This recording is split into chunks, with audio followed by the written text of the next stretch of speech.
यहाँ लेके आओ ना, ये इतना बड़ा हॉस्पिटल है, आध्यात्मिक हॉस्पिटल। यहाँ तो बड़े बड़े रोग चले जाते हैं, हमारे जैसे रोगी ठीक हो गए।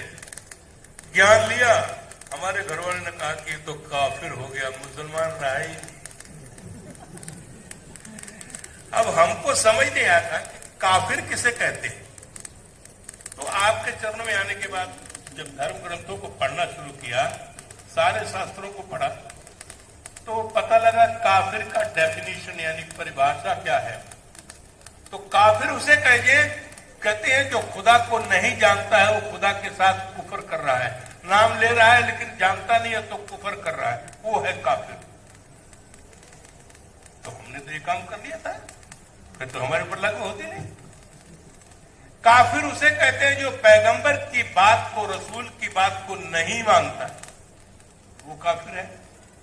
तो हमको तो जब अल्लाह ताला ने, मोहम्मद साहब ने कहा कि अर्रहमान और फसली भी खबीरन, ऐ इंसान जिस अल्लाह की तुम बंदगी करते हो किसी अल्लाह के खबर रखने वाले से पूछ लो।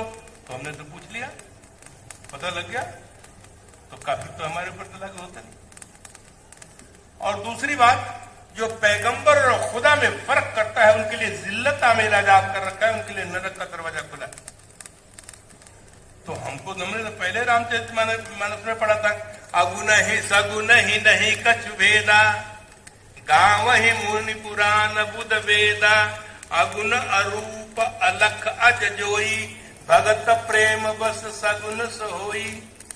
निराकार साकार में अंतर नहीं होता, दोनों एक ही का दो रूप है। यदा यदा ही धर्मस्य ग्लानिर्भवति भारत, अभ्युत्थानम अधर्मस्य तदात्मानं सृजामहं, परित्राणाय साधूनां विनाशाय च दुष्कृतां, धर्म संस्थापनार्थाय संभवामि। यही होता हूं, यहीं से प्रकट होता हूं, कहीं से आता जाता नहीं हूं। संभव हो जाना नहीं, प्रकट हो जाना। जब जब धर्म की ग्लानि होती है, तो धर्म की ग्लानि तो तब होती है जब इंसान धर्म का नाम लेकर के अपना स्वार्थ सिद्ध करता है। धर्म का नाम लेकर के अपनी कुर्सी बचाने के लिए दो इंसानों में लड़ाई करवा देता है, वहां धर्म की ग्लानि होती है। नहीं तो धर्म तो अपने आप में मुकम्मल है, पूर्ण है। ऐसे दुष्टों का विनाश करने के लिए मुझे हर युग में आना पड़ता है, यहीं पे होता, यहीं से प्रकट होता हूं।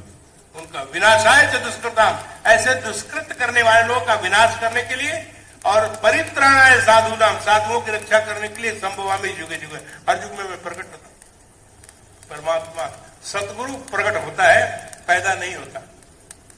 सतगुरु कभी पैदा होता ही नहीं, प्रकट होता है। माता सुदीक्षा जी महाराज